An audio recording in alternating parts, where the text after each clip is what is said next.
In hour two today, we're going to be talking with Nicol Turner Lee. She is a longtime expert in technology policy and community development. She's out with a new book called In Digitally Invisible: How the Internet is Creating a New Underclass. This book came out just August 6th of this year, and it is perfectly timed given how much we are seeing the internet play such a big role in this presidential election, whether it's reposts of crass social media posts like the one Donald Trump retweeted about VP Harris and Hillary Clinton, or it's the targeting of Black voters with disinformation, or the creation of bot accounts that are faking and pretending to be Black people supporting Donald Trump. The internet is front and center in this election. I'm so happy in this hour to be joined by Nicol Turner Lee.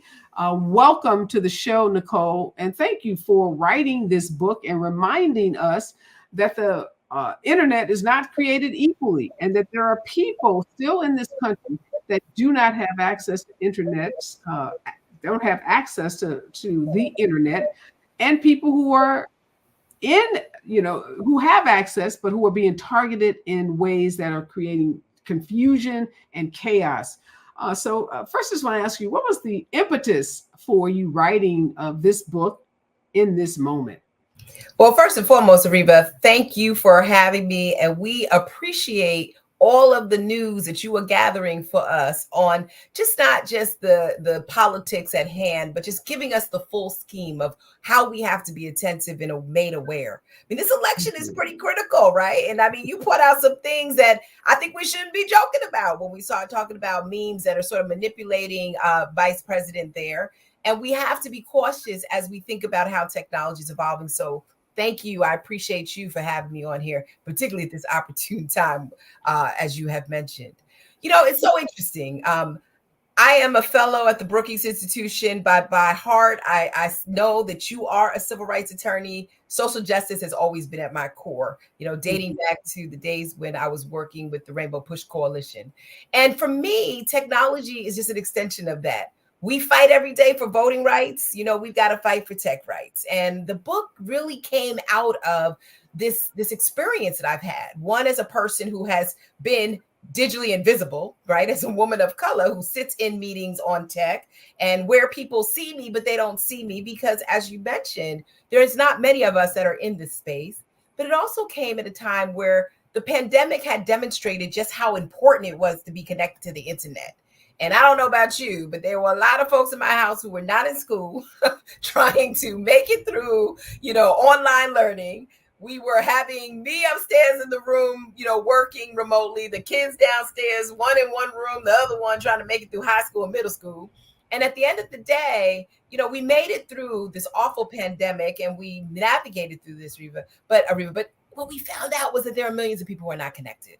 And so this book is an ode to them. And it's an ode to humans who sit around this country in rural and urban America, who look like you and I, who are essentially invisible. They're in these bunkers of places where having access is not a choice or a convenience. And so that seems, Nicol, to be almost unbelievable, right? I know, right? That anyone cannot access the internet, particularly because everyone has one of these smartphones. 99% of all Americans, I have to imagine, and that's just a made-up statistic, it's not real, so don't quote me on it. But most people do have access to the internet, you would think, on the phone, or they can go to a library or a university or a school. But talk to us about these people who are not able to access the internet. Where do they live, and what is the issue that's preventing them from having that access? Areva, I've done this for so long that I've had the experience of seeing people who weren't connected to things like the 386 computer. I don't know if you remember that. That was the one that back in the days, you had to wait for the screeching modem sound and America Online came on and you got your email. I mean, to your point, fast forward to today, so many more people are connected. In fact, you're not way off in terms of your stats. At least 99% and 97% of Hispanics and Black Americans have some connectivity through a smartphone. But this is why I call people digitally invisible in my book, right? Because even though they have access to the technology, there was a guy in Stanton, Virginia that I met, an African-American male, a day laborer. he had a phone, but he had no minutes halfway through the month when he was trying to find But temporary. wait, let me stop you, Nicole. So when you say they are invisible, you're not saying, because you just gave us that stat, and Robert is telling us 310 million Americans have a smartphone. So you're not saying that people don't have access to a phone. You're saying even though they have access to the internet, there may be other issues. That's right. That's right. I mean, Joseph in Stanton, Virginia, he has a phone, but he doesn't have enough minutes to take him through the rest of the month for getting temporary employment. I went to visit him twice, right? Get this.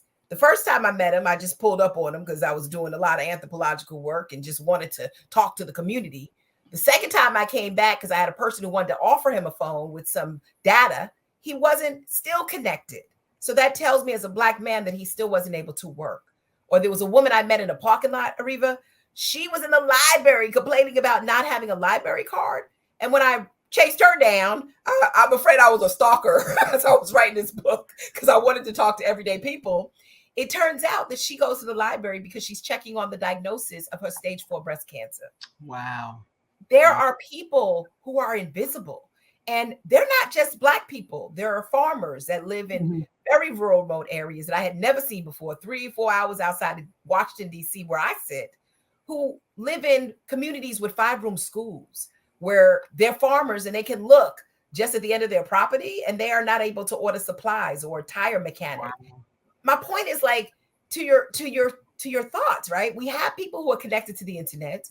We know that was the game changer when it came to the pandemic, but we have millions of people who I consider to be digitally invisible. Some of them in our own families that do not have access, and they're not participating in the conversations you just talked about in terms of how technology is changing the game on political narratives. So Nicole, as much as we love the internet, as much as we love having access to all this information, the reality is that a lot of people are targeted on the internet. So much disinformation. We know during the 2016 election, there was all this talk of these Russian bots and Russian interference, but now it's not just foreign actors. We have to worry about the owners, Elon Musk of X, Mark Zuckerberg of Meta, these individuals who have all of this power. So they are determining through these algorithms what information we see. How many times do we have our friends say, I don't see your post on Facebook anymore. I don't see your post on Instagram. So these companies are determining what information is fed to us. I mean, oh my God, don't say you're thinking about buying a lamp. And then every lamp company in the world starts targeting you, with with ads and deals on lamps.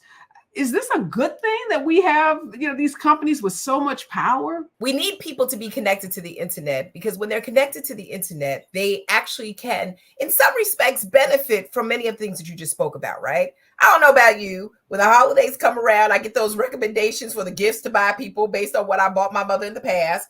It does work, right? I like a certain type of shoe, a certain type of dress, and clearly serves me those recommendations as advertisements all day, all the time. And I am clicking on them, right? I shouldn't be, but I am clicking on them.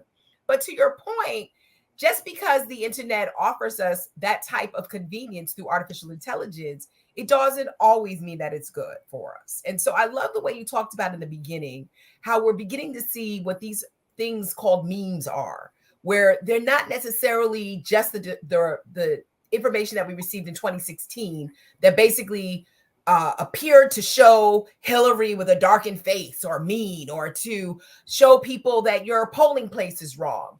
We're actually seeing this new technology that is manipulative, not only in the emotional response that we have to it, but in text, in image, in voice, in other extractions that in many respects can look, sound, and emulate us. And it can use celebrities to do so. I mean, what you talked about in terms of the meme that was created for Vice President Harris, or how Taylor Swift has been manipulated by the other party. These are real disinformation tactics that in many respects, and if I could share it, one, they do serve to dissuade Black voters from going to the polls, or other voters who in many respects don't know what they're looking for, right? All they know is that they're being bombarded by information on broadcast, radio, the internet, and they're receiving it from trusted friends, right? So they're thinking this must be right because I'm getting it from somebody I know. Sometimes that text, Reva, right? That text can be so dangerous, but yet we don't know how dangerous it is. Then there's this other part of it that I like to share, which are those photos, the funny stuff, the cat videos that we share, the ones that we look like we're having a good time. The greatest meme that came out of the DNC, because I know you were there, was the one with the vice president's son, and then just how his face was captured in the smiles. To your point, we have the potential as Black voters, marginalized voters, disenfranchised voters, to really be sucked into this vortex. And we really have to raise awareness among our communities that we have some agency over these, and that these things are happening to us, even when we don't understand what they are. But how, Nicole, does the average person distinguish between these AI created images and what's real? Because right now, Donald Trump has an ad he started on Wednesday, yesterday. It's an ad targeting Black women. He has about 12 Black women in this ad. And these women are saying, we're not with her. We're supporting Donald Trump because of his policies. And for me, I question whether that's a real ad. And they say in this ad, millions of African-American women agree with us that Donald Trump is best for the economy, blah, blah, blah. I don't know anyone that would do that ad unless they were paid a tremendous amount of money. And we definitely don't know millions of women, Black women in particular, who are supporting Donald Trump. So how would you even know if this is a legit ad or if this is an artificially intelligent made ad? That's the thing that really worries me in this moment, is experts like yourself know the difference, but the average person is just scrolling their feed that's getting all of these ads targeted to them. They won't know. And they may think, oh my God, maybe there's been a change in Black women policies. Right. Maybe now all Black women are supporting Donald Trump. I love that question because we don't know, right? And the average person doesn't have the tools or the transparency to say that this is fake. I saw that same ad, and like you, I'm like, I'm with Black women, right? I'm not with her. And that meant all those women that were highlighted in the video. Until policymakers actually help us with that distinction, it's going to be difficult. We need disclosures, right? Something that says this is AI generated, something that says this is funded by a party that is transparent. Until we have things like that, labels, markers, some type of indication that people know that it's not real, it's going to be really difficult for us to distinguish with that. I mean, AI is somewhat perfect. If it looks too perfect, like my grandmother would say, and too true, it probably is fake, right? But at the same token, I think that the awareness that we're in and the bombardment of information that we get every second, my friend, it is so difficult for the average person to delineate what is true and what is false. Yeah, we thought about playing that ad, but obviously we don't want to create an opportunity to promote it because, again, I don't know if it's real. We don't know if these people have been paid, if this is a paid endorsement. Right.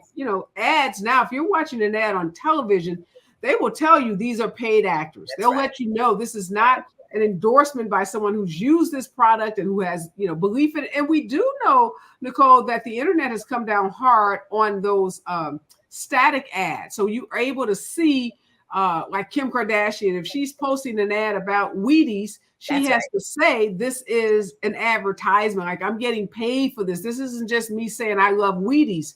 And that's done something. It's helped. And we know that there have been lawsuits that have been filed and people have been penalized. They've had to face penalties, civil penalties, for not being forthright about an endorsement. But on the internet, I don't know. I'm not sensing that some of these ads that people see on YouTube and other places have that same level of those same levels of safeguards in place. And it does create a real sense of concern in this moment of, where people are vying for the Black vote. Both parties saying they're going after the Black vote. They're investing in the Black community. And you're seeing ads from both sides targeting, ads from Democrats and ads from Republicans targeting Black voters. When we come forward, I do want to talk about these digitally invisible people. I'm thinking about elders and people who have what used to be called the Obama phones, and phones that may be issued to them by different nonprofit organizations or governmental entities.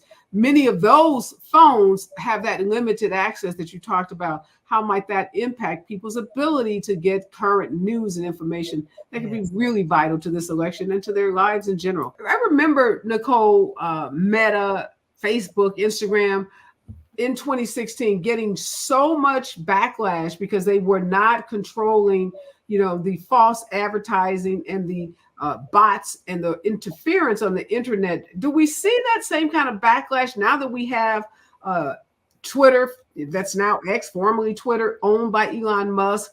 Jeff Zuckerberg coming out just the other day saying that he was pressured to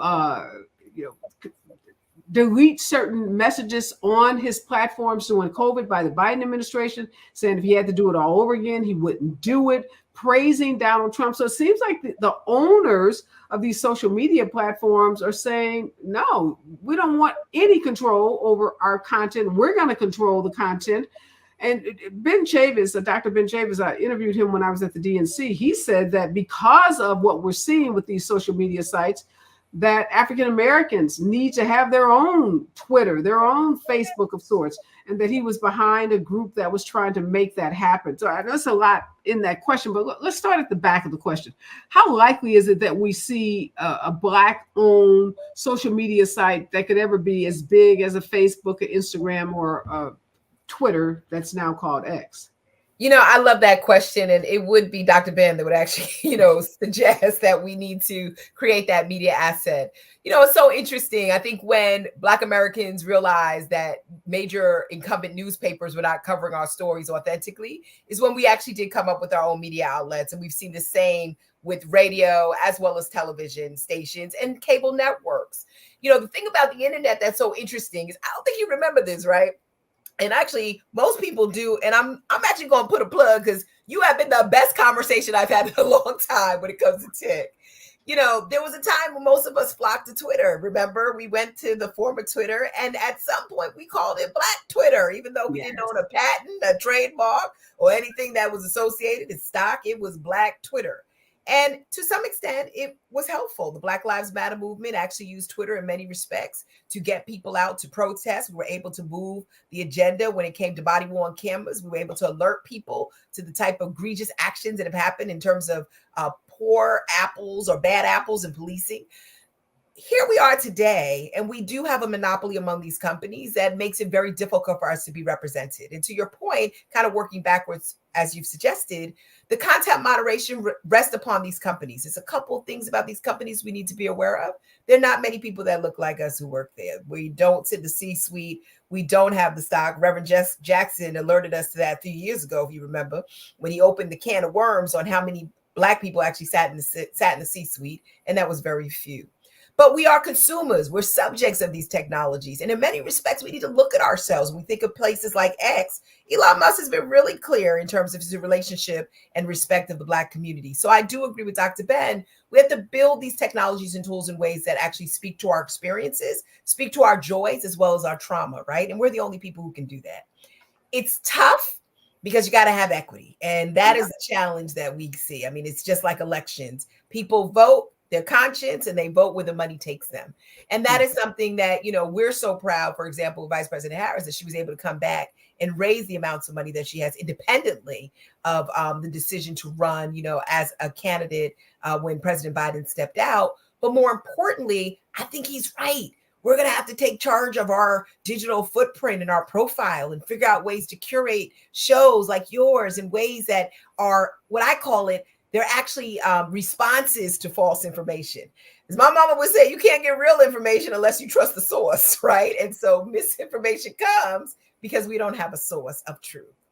Yeah, no, I agree with Dr. Ben 100%. And as you said, though, challenges abound in terms of we know such a small percentage of investment dollars go to Black founders. So even when you talk about, a Black founder being able to put together the kind of capital that would be needed to launch a platform and then be able to market that platform and get the advertisers and get, the whole infrastructure in place to, make that platform the destination for Black folks. We know that that's an uphill battle. Doesn't mean we can't tackle it, but definitely something that is going to probably be some time off. So in the interim, we have this issue, though, of this, this information that just comes at us. And it's so easy, Nicole, to repeat it. Like, I'll give you an example that we got caught up in. There was a story after the Olympics saying that Simone Biles, she was so fired up about Kamala Harris. She was going to donate 4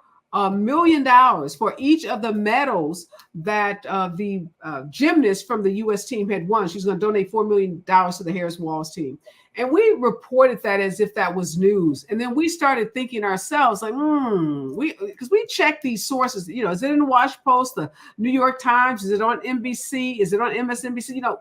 And we could not find this story. We couldn't find it in Sports Illustrated. We couldn't find it in places where it should have been. And I retracted it. I went on air the next day and said, hey, guys, when I'm wrong, I'm the first to say I'm wrong. I reported out this story. I can't find it. And it was the investigatory work of my producer, Robert, who said, well, wait a minute. She was only worth or earned about $7 million the year before. So if you're only rocking $7 million, you're not likely to be giving $4 million away to a political campaign. That's right. But here we are taking that story. And then there was a story about Simone. She was pregnant, that she was retiring because she was having a baby. So all these stories, but on the surface, they seem somewhat plausible. She's rich, you say, rich gymnasts give some money to a campaign. But I mean, that's an example of how easy these stories get spread. And they just go from one user to the next user. And then 100 million people have cited that incorrect, that inaccurate story. Yeah, I mean, I love the way you pointed out, because it happens all the time, right? I mean, we have many people who share information that may be false. And some of that false information, as you're suggesting, it could be hopeful, right? But in the end, we retract it, but it's not necessarily going to disrupt or disenfranchise people. So, to your point, I think we're so much bombarded with so much information that we cannot tease through all the information that we actually can decipher. It is such a different world with the internet. And it's such a different world as artificial intelligence enables chatbots and other things to actually push this content out. So I love what you did, because most people, they share it, they wrong, and they still keep it out. Okay. They don't go back and say, I made a mistake, because they're too embarrassed, right? We need people to know it is okay to go back and say, this person did not die, or Beyonce is not coming to the DNC, whoever started that rumor. But I think at the end of the day, what I love about this conversation too, there are things we have to do as a community. Like, I believe churches, the same way that they went to the pulpit and talked about the internet and affordable connectivity, like you talked about, in terms of people getting $9.99, $30, $50, we need to take these issues to the pulpit. We need to raise awareness among our community that we can easily get sucked into this, even when it's from people we know. And until we do that, and we make sure that media literacy is just as important as getting a driver's license in this country, and it's just as important for our own families to sit down and talk about these things, it's always going to be where technology is just adjacent to everything else. You know what I mean? And that's why we got to really raise the visibility that this is a civil rights issue when it's all said and done. No, and I love that, having those conversations, because oftentimes what you'll hear people say is, get off that internet. Put that phone down. That ain't happening. That train has left the station. People are not putting their phones down. I'm literally, and I'm sure this has happened to you, you're at dinner with friends and everybody's head is down in their phone. I mean, we're not socializing. We are in our own. We are in our own way, right? The old school where we're engaging, and nobody's mad. Nobody's saying, "Oh, put that phone down," because everybody's checking their emails. Everybody's checking their text messages. I've been at concerts with people where everybody's on their phone. I mean, it's just become a part of our lives. So pastors, don't stand in church and tell young people to put their phones down. They're not putting their phones down. They're an extension of their limbs. They are like their right and left hand. But what we can do is have, as you said, these intelligent conversations about how to use the internet in a safe way, not be sucked in by predators and false advertising and other things that are harmful to our community. And I don't think we have nearly enough conversations about how to be safe and how to safeguard children, for instance, as well as seniors. I do want to talk about seniors because I think they're in a unique class. Many of them are those digitally invisible because they either don't know how to use the technology, they don't have sufficient, access in terms of the minutes on their phones, or they don't have the kind of, programs that allow them to have unlimited access to share even information with families and friends, which we know are very, very important to keeping elderly people stimulated and keeping them engaged in our community. Nicol, how can people find your book? And will you be out doing any book signings, book tour? Tell us about what the plan is for getting the book out to those folks that need to hear this information.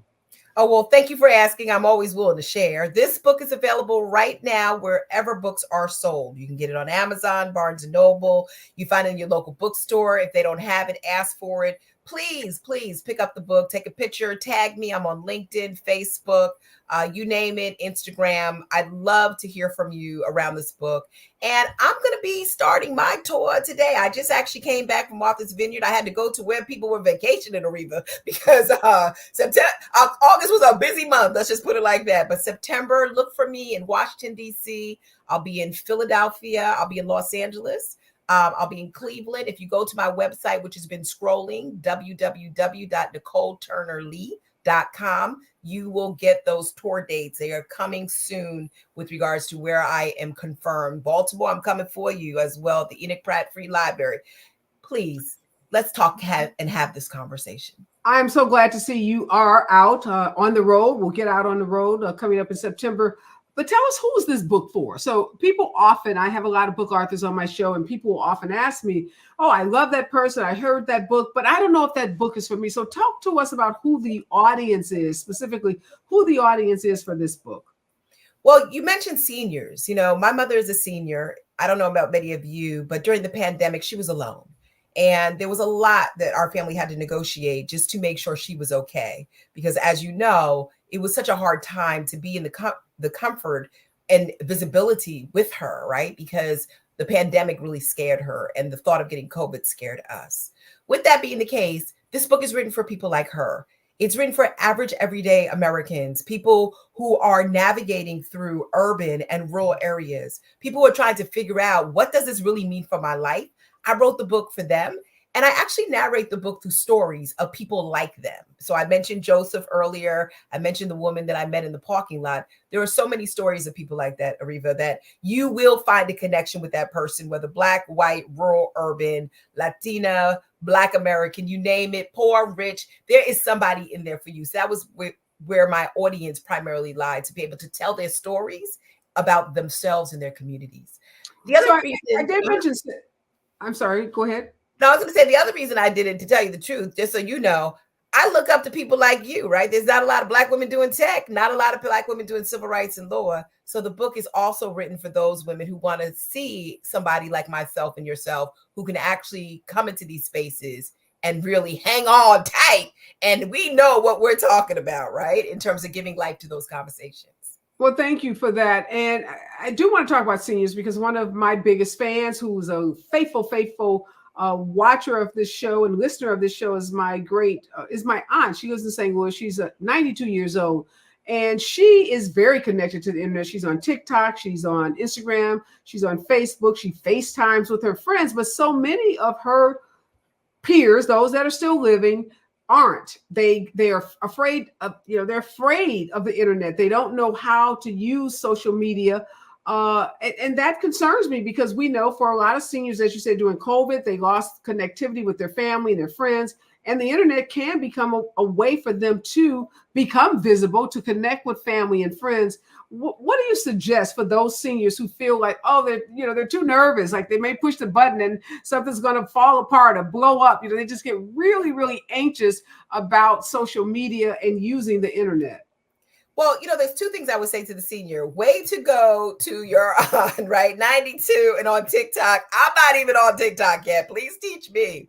Listen, we want our seniors to be engaged, because the technology is a way to sort of avert isolation, depression, and other, areas in which their lives may be sheltered, because we're just not moving around as much as we want to, given the convenience of the internet. So I'm happy that she's actually engaged in those. I mean, what I found in my book, seniors are huge consumers of internet content. And when they actually learn how it can help them with healthcare, education, benefits, keep in touch with the grandchildren, makes them savvy, it actually becomes more of an asset for them, so they can also age gracefully in place. And I think that's an interesting way for us to think about our seniors, right? How can they leverage the technology where they can be part of this ecosystem that is defining how they live, learn, and earn? The same token, when I was in Syracuse, New York, I talked to seniors at an affordable housing complex, right? They're also afraid of their privacy being stolen. You have to be aware that seniors, because there's so much engaged online, sometimes they can be very culpable. And we talked a little bit about disinformation and misinformation, Areva. Seniors get those robocalls that sound like President Joe Biden or some niece or nephew, and they get scared to actually respond in ways that are not healthy for them. So what I would suggest to seniors, keep your intuition high the same way that you keep it high with everything else. If it doesn't sound right, it probably isn't right. And if somebody is pressing you to do something that you know you cannot do, don't do it. And at the same token, rely upon your networks and ask a lot of questions. Yeah, there's some great ads that tell seniors now, just hang up. Like if you get a call from one of these, like you said, hi, this is Joe Biden, or hi, this is Kamala Harris, hang up. Like chances are it's not them. And if it is them, they will call back and make sure that they connect with you. But so many seniors are being scammed. I'm hearing about campaign scams now, Nicole, where people are calling, pretending to be someone and pretending to be a part of the Kamala Harris, in particular, campaign, and asking them to sign up, to make donations. And of course, it is one big scam. Even I put some furniture on Facebook, the marketplace, to sell. I had a young neighbor helping me out, and she's like all excited, sending me this guy that says he wants this furniture. He's going to pick it all up. And then he wanted my address and full name for a check that he was going to write me. I said, no, sweetie, we don't take checks. He's going to go on Venmo or Cash App or somehow and pay me up front. Then I'll release this information. And of course, it never happened. And he was just fishing, trying to get information from us rather than being a legitimate buyer. So it doesn't matter who you are, what your level of education is, what your level of, economics are. If you are online, you could be subject to some kind of scam. So we all have to be particularly diligent to make sure we're not falling prey to those scams. Talking to people, I get targeted every day. Someone tell me, "Oh, I love you. I want you to come on this podcast. We're going to pay you $5,000, and all we need to do is for you to send us XYZ." And I just delete. Because that's not how this works. But we just have a minute left, and I really just want you to tell us, in this moment where there are so many folks who are trying to target Black folks, hanging up, like we said, for seniors, deleting those accounts that you don't interact with, but any other advice you would give people about how to stay safe on the internet?